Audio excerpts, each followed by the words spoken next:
मैंने parliamentary affairs minister किरण रिजिजू का statement देखा और बहुत गंभीरता के साथ उन्होंने लिया है और उन्होंने ये भी कहा है किसी भी देश के साथ, चाहे फिलिस्तीन हो और बाकी कोई भी देश, भारत ऐसा एक देश सबके साथ अच्छे संबंध रखता है। हम किसी को एनिमी नहीं मानते। अब वो ओत लेते समय फिलिस्तीन जिंदाबाद बोल सकते हैं क्या? नहीं, बात वहां है। अब भारत माता जिंदाबाद नहीं बोल सकते और दूसरे देश का जिंदाबाद बोल रहे हैं, उसमें प्रश्न है। प्रश्न वहां। और उसके बाद विपक्ष मुंह बंद करके बैठे हुए थे कि इसमें कुछ बोले तो इसका इनके वोट बैंक राजनीति ना नुकसान हो जाए। इस तरीके से ओत लेते समय मानसिकता और ऑपोजिशन का जो रूप आज देशवासी ने देखा है संसद में, ये बहुत ही चिंताजनक है। निश्चित देश के जनता ये देख रहे हैं और साथ ही साथ आज मैंने भी ओत लेते समय जानता हूं, ओत लेने का नियम है, ओत के जो 4 लाइन दिया जाता है वही आपको बोलनी है, वही बोलना है। क्योंकि मैं एक राज्य का मुख्यमंत्री रह चुका हूं, में से एमएलए भी बन चुका हूं, राज्यसभा का भी एमपी में रह चुका हूं। तो ओत कैसे लेता है मुझे मालूम है, किंतु ओवैसी जी जब इस तरीके से बयानबाजी किया है, इस तरीके से शब्द को यूज किया है, देन मैंने जब गया, मैंने नमस्ते कहते हुए जो नवनिर्वाचित सभी सदस्यों को मैं प्रणाम करता हूं, सभी पार्टी के, उसमें उनको ऑब्जेक्शन है। खड़ा हो गया, खड़ा होकर नाच रहा था। ये संविधान विरोधी वर्ड है।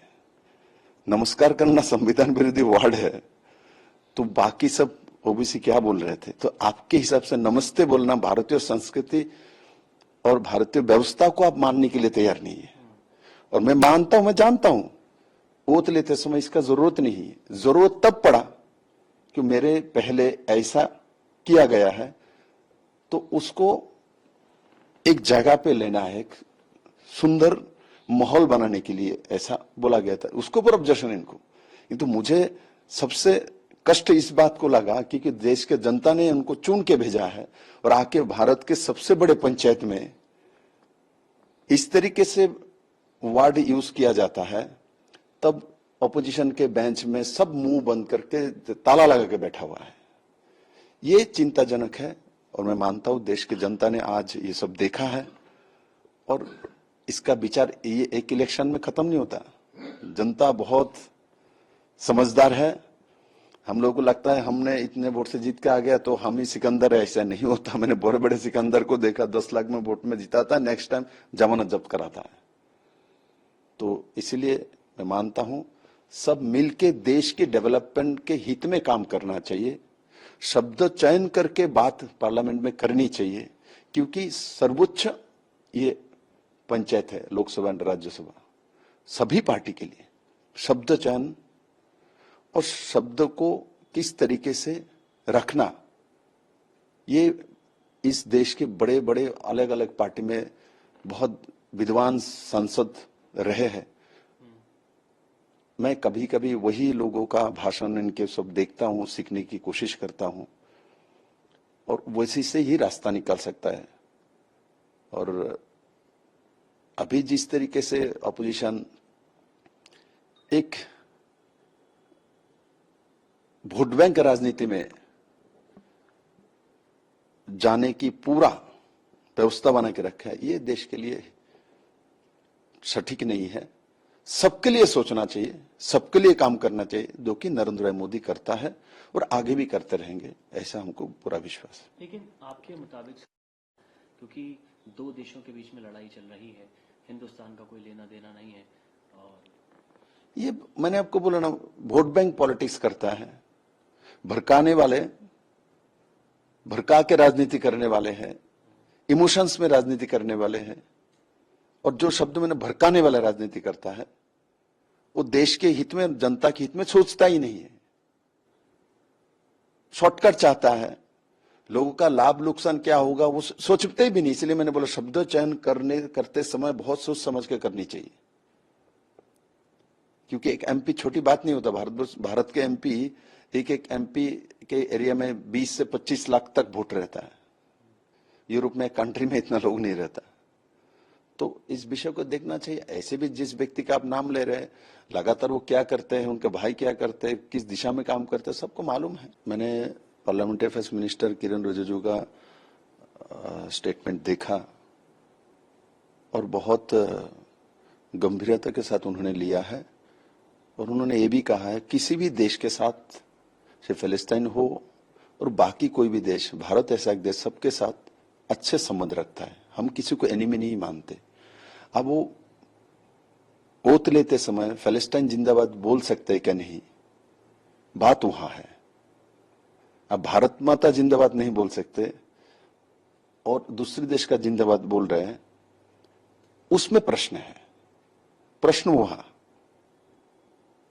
और उसके बाद विपक्ष मुंह बंद करके बैठे हुए थे कि इसमें कुछ बोले तो इसका इनके वोट बैंक राजनीति ना नुकसान हो जाए। इस तरीके से ओत लेते समय मानसिकता और ऑपोजिशन का जो रूप आज देशवासी ने देखा है संसद में, ये बहुत ही चिंताजनक है। निश्चित देश की जनता ये देख रहे हैं।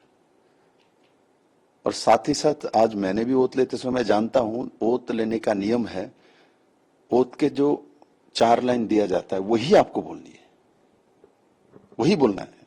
क्योंकि मैं एक राज्य का मुख्यमंत्री रह चुका हूं, में से एमएलए भी बन चुका हूं, राज्यसभा का भी एमपी में रह चुका हूं। तो ओत कैसे लेता है मुझे मालूम है। किंतु ओवैसी जी जब इस तरीके से बयानबाजी किया है, इस तरीके से शब्द को यूज किया है, देन मैंने जब गया, मैंने नमस्ते कहते हुए जो नवनिर्वाचित सभी सदस्यों को मैं प्रणाम करता हूं, सभी पार्टी के, उसमें उनको ऑब्जेक्शन है। खड़ा हो गया, खड़ा होकर नाच रहा था। ये संविधान विरोधी वार्ड है। नमस्कार करना संविधान विरोधी वार्ड है तो बाकी सब ओबीसी क्या बोल रहे थे? तो आपके हिसाब से नमस्ते बोलना भारतीय संस्कृति और भारतीय व्यवस्था को आप मानने के लिए तैयार नहीं है। और मैं मानता हूं, मैं जानता हूं, ओत लेते समय इसका जरूरत नहीं है। जरूरत तब पड़ा कि मेरे पहले ऐसा किया गया है तो उसको एक जगह पे लेना है, एक सुंदर माहौल बनाने के लिए ऐसा बोला गया था। उसको पर ऑब्जेक्शन इनको। किंतु मुझे सबसे कष्ट इस बात को लगा क्योंकि देश के जनता ने उनको चुन के भेजा है और आके भारत के सबसे बड़े पंचायत में इस तरीके से वर्ड यूज किया जाता है, तब ऑपोजिशन के बेंच में सब मुंह बंद करके ताला लगा के बैठा हुआ है। ये चिंताजनक है। और मैं मानता हूं देश की जनता ने आज ये सब देखा है और इसका विचार ये एक इलेक्शन में खत्म नहीं होता। जनता बहुत समझदार है। हम लोगों को लगता है हमने इतने वोट से जीत के आ गया तो हम ही सिकंदर है, ऐसा नहीं होता। मैंने बड़े बड़े सिकंदर को देखा, 10 लाख में वोट में जीता था, नेक्स्ट टाइम जमानत जब्त कराता है। तो इसलिए मैं मानता हूं सब मिलके देश के डेवलपमेंट के हित में काम करना चाहिए। शब्द चयन करके बात पार्लियामेंट में करनी चाहिए क्योंकि सर्वोच्च ये पंचायत है, लोकसभा और राज्यसभा, सभी पार्टी के लिए शब्द चयन और शब्द को किस तरीके से रखना, ये इस देश के बड़े बड़े अलग अलग पार्टी में बहुत विद्वान सांसद रहे हैं। मैं कभी कभी वही लोगों का भाषण इनके सब देखता हूं, सीखने की कोशिश करता हूं और वैसे से ही रास्ता निकल सकता है। और अभी जिस तरीके से अपोजिशन एक वोट बैंक राजनीति में जाने की पूरा व्यवस्था बना के रखा है, ये देश के लिए सटीक नहीं है।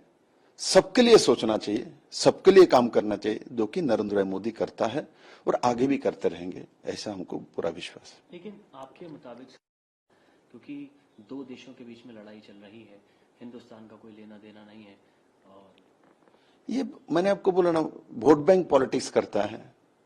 भड़काने वाले, भड़का के राजनीति करने वाले हैं, इमोशंस में राजनीति करने वाले हैं और जो शब्द मैंने भड़काने वाला राजनीति करता है वो देश के हित में, जनता के हित में सोचता ही नहीं है,